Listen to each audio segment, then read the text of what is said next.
پیارے دوستو، جب حضرت موسیٰ علیہ السلام کا عصا سدھا بن کر جادوگروں کے سانپوں کو نگل گیا تو جادوگر سجدے میں گر کر ایمان لے آئے، مگر فرعون اور اس کے متبعین نے اب بھی ایمان قبول نہیں کیا، بلکہ فرعون کا کفر اور اس کی سرکشی اور زیادہ بڑھ گئی، اور اس نے بنی اسرائیل کے مومنین اور حضرت موسیٰ علیہ السلام کی دل آزاری اور ایذا رسانی میں بھرپور کوشش شروع کر دی اور طرح طرح سے انہیں ستانا شروع کر دیا۔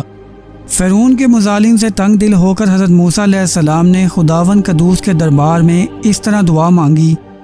کہ اے میرے رب، فرعون زمین میں بہت ہی سرکش ہو گیا ہے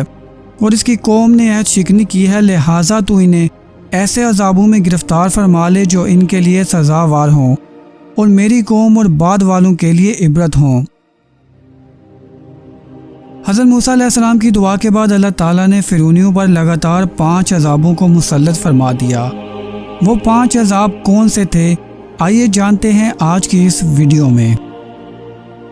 عثمان علی وائس دیکھنے والے تمام دوستوں کو ایک بار پھر سے خوش آمدید۔ دوستو، ناگہاں ایک ابر آیا اور ہر طرف اندھیرا چھا گیا، پھر انتہائی زوردار بارش ہونے لگی، یہاں تک کہ طوفان آ گیا اور فرعونیوں کے گھروں میں پانی بھر گیا اور وہ اس میں کھڑے رہ گئے اور پانی ان کی گردنوں تک آ گیا۔ ان میں سے جو بیٹھا وہ ڈوب کر ہلاک ہو گیا، نہ ہل سکتے تھے نہ کوئی کام کر سکتے تھے۔ ان کی کھیتیاں اور باغات طوفان کے دھاروں سے برباد ہو گئے۔ مسلسل 7 روز تک وہ لوگ اسی مصیبت میں مبتلا رہے، اور باوجود کہ بنی اسرائیل کے مکانات فرعونیوں کے گھروں سے ملے ہوئے تھے، مگر بنی اسرائیل کے گھروں میں سیلاب کا پانی نہیں آیا اور وہ نہایت ہی امن و چین کے ساتھ اپنے گھروں میں رہتے تھے۔ جب فرعونیوں کو اس مصیبت کے برداشت کرنے کی طاقت و طاقت نہ رہی اور وہ بالکل ہی عاجز ہو گئے، تو ان لوگوں نے حضرت موسیٰ علیہ السلام سے عرض کیا کہ آپ ہمارے لیے دعا فرمائیے کہ یہ مصیبت ٹل جائے،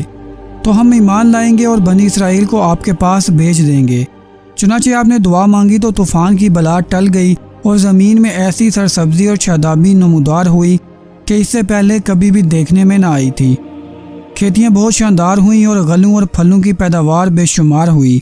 یہ دیکھ کر فرعونی کہنے لگے کہ یہ طوفان کا پانی تو ہمارے لیے بہت بڑی نعمت کا سامان تھا،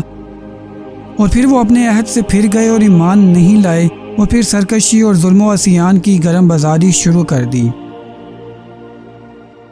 1 ماہ تک تو فرعونی نہایت عافیت سے رہے، لیکن جب ان کا کفر و تکبر اور ظلم و ستم پھر بڑھنے لگا تو اللہ تعالیٰ نے اپنے قہر و عذاب کو ٹڈیوں کی شکل میں بھیج دیا کہ چاروں طرف سے ٹڈیوں کے جھنڈ آ گئے، جو ان کی کھیتیوں اور باغوں کو یہاں تک کہ مکانوں کی لکڑیوں تک کو کھا گئے،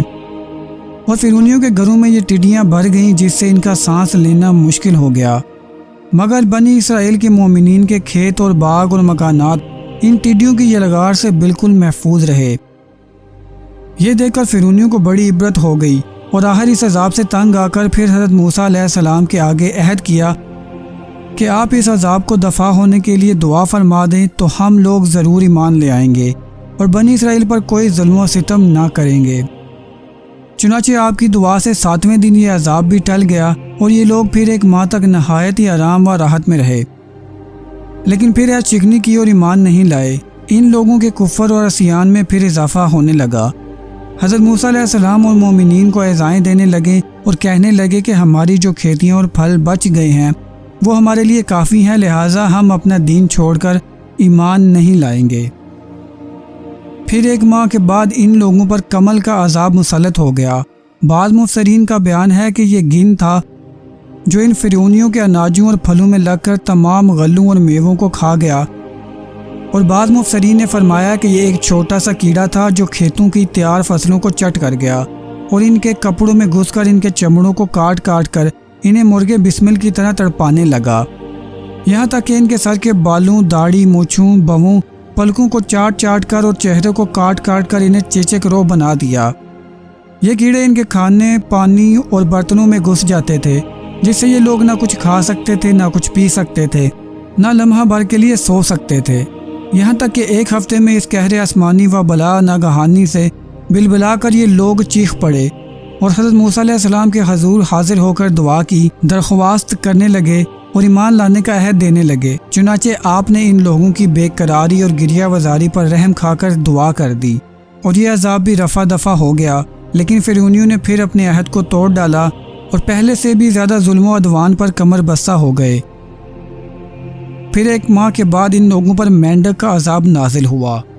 ان فرعونیوں کی بستیوں اور ان کے گھروں میں اچانک بے شمار مینڈک پیدا ہو گئے، اور ان ظالموں کا یہ حال ہو گیا کہ جو آدمی جہاں بھی بیٹھتا اس کی مجلس میں ہزاروں مینڈک بھر جاتے تھے۔ کوئی آدمی بات کرنے یا کھانے کے لیے منہ کھولتا تو اس کے منہ میں مینڈک کود کر گھس جاتے۔ ان کے جسموں پر سینکڑوں مینڈک سوار رہتے، اٹھتے بیٹھتے لیٹتے، کسی بھی حالت میں مینڈکوں سے نجات نہیں ملتی تھی۔ اس عذاب سے فرعونی رو پڑے اور پھر روتے گڑ گڑاتے حضرت موسیٰ علیہ السلام کی بارگاہ میں دعا کی بھیک مانگنے کے لیے آئے، اور بڑی بڑی قسمیں کھا کر عہد و پیمان کرنے لگے کہ ہم ضرور ایمان لائیں گے اور مومنین کو کبھی ایذا نہیں دیں گے۔ چنانچہ حضرت موسیٰ علیہ السلام کی دعا سے 7ویں دن یہ عذاب بھی اٹھا لیا گیا، مگر یہ مردود قوم راحت ملتے ہی پھر اپنا عہد توڑ کر اپنی پہلی خبیث حرکتوں میں مشغول ہو گئی۔ مومنین کو ستانے لگے اور حضرت موسیٰ علیہ السلام کی توہین و بے ادبی کرنے لگے۔ تو پھر عذاب الہی نے ان ظالموں کو اپنی گرفت میں لے لیا، اور ان لوگوں پر 5واں عذاب یعنی خون کا عذاب نازل ہوا۔ ہوا یہ کہ ایک دم اچانک ان لوگوں کے تمام کنووں اور نہروں کا پانی خون ہو گیا۔ ان لوگوں نے فرعون سے فریاد کی تو اس سرکش نے کہا کہ یہ حضرت موسیٰ علیہ السلام کی جادوگری اور نظر بندی ہے۔ یہ سن کر فرعونیوں نے کہا کہ یہ کیسی اور کہاں کی نظر بندی ہے کہ ہمارے کھانے پینے کے برتن خون سے بھرے پڑے ہیں اور مومنین پر اس کا ذرا بھی اثر نہیں۔ تو فرعون نے حکم دیا کہ فرعونی لوگ مومنین کے ساتھ ایک ہی برتن سے پانی نکالیں، مگر خدا کی شان دیکھیے کہ مومنین اسی برتن سے پانی نکالتے تو نہایت ہی صاف و شفاف اور شرعی پانی نکلتا،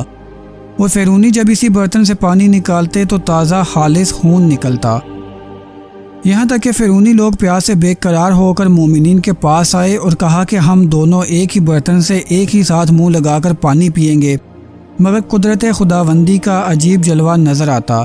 ایک ہی برتن سے ایک ساتھ منہ لگا کر دونوں پانی پیتے تھے، مگر مومنین کے منہ میں جو جاتا وہ پانی ہوتا اور فرعون والوں کے منہ میں جو جاتا وہ خون ہوتا۔ مجبور ہو کر فرعون اور فرعونی لوگ گھاس اور درختوں کی جڑیں اور چھالیں چبا چبا کر چوستے تھے، مگر اس کی رطوبت بھی ان کے منہ میں جا کر خون بن جاتی تھی۔ الغرض فرعونیوں نے پھر گڑ گڑا کر حضرت موسیٰ علیہ السلام سے دعا کی درخواست کی تو آپ نے پیغمبرانہ رحم و کرم فرما کر پھر ان لوگوں کے لیے دعائے خیر فرما دی۔ تو 7ویں دن اس خونی عذاب کا سایہ بھی ان کے سروں سے اٹھ گیا۔ الغرض ان سرکشوں پر مسلسل 5 عذاب آتے رہے اور ہر عذاب 7ویں دن ٹلتا رہا، اور ہر 2 عذابوں کے درمیان 1 ماہ کا فاصلہ ہوتا رہا، مگر فرعون اور فرعونیوں کے دلوں پر شقاوت و بدبختی کی ایسی مہر لگ چکی تھی کہ پھر بھی وہ ایمان نہیں لائے اور اپنے کفر پر اڑے رہے اور ہر مرتبہ اپنا عہد توڑتے رہے، یہاں تک کہ اللہ تعالیٰ کے قہر و غضب کا آخری عذاب آ گیا کہ فرعون اور اس کے متبعین سب دریائے نیل میں غرق ہو کر ہلاک ہو گئے، اور ہمیشہ کے لیے خدا کی دنیا ان عہد شکنوں اور مردودوں سے پاک و صاف ہو گئی۔ یہ لوگ دنیا سے اس طرح نیست و نبود کر دیے گئے کہ روئے زمین پر ان کی قبروں کا نشان بھی باقی نہیں رہا۔ دوستو، قرآن مجید نے ان مذکورہ بالا 5 عذابوں کی تصویر کشی ان الفاظ میں فرمائی ہے۔ تو بھیجا ہم نے ان پر طوفان اور ٹڈی اور گن اور مینڈک اور خون جدا جدا نشانیاں، تو انہوں نے تکبر کیا اور وہ مجرم قوم تھی، اور جب ان پر عذاب پڑتا کہتے ہیں موسیٰ ہمارے لیے اپنے رب سے دعا کرو اس عہد کے سبب جو اس کا تمہارے پاس ہے، بے شک اگر تم ہم پر سے عذاب اٹھا دو گے تو ہم ضرور تم پر ایمان لائیں گے اور بنی اسرائیل کو تمہارے ساتھ کر دیں گے۔ پھر جب ہم ان سے عذاب اٹھا لیتے ایک مدت کے لیے جس تک انہیں پہنچنا ہے، جب بھی وہ پھر جاتے تو ہم نے ان سے بدلہ لیا تو انہیں دریا میں ڈبو دیا، اس لیے کہ ہماری آیتیں جھٹلاتے اور ان سے بے خبر تھے۔ تو پیارے دوستو، ان واقعات سے یہ سبق ملتا ہے کہ عہد شکنی اور اللہ کے نبیوں کی تکذیب و توہین کتنا بڑا اور ہولناک جرم عظیم ہے، کہ اس کی وجہ سے فرعونیوں پر بار بار عذاب الہی قسم قسم کی صورتوں میں اترا، یہاں تک کہ آخر میں وہ دریا میں غرق ہو کر دنیا سے فنا کر دیے گئے۔ لہٰذا ہر مسلمان کو عہد شکنی اور سرکشی اور گناہوں سے بچتے رہنا لازم ہے۔ اسی کے ساتھ مجھے دیجیے اجازت۔ ویڈیو اچھی لگی ہو تو لائک کر دیں، چینل کو سبسکرائب کر دیں اور ساتھ بنے بیل آئیکن کو پریس کر دیں۔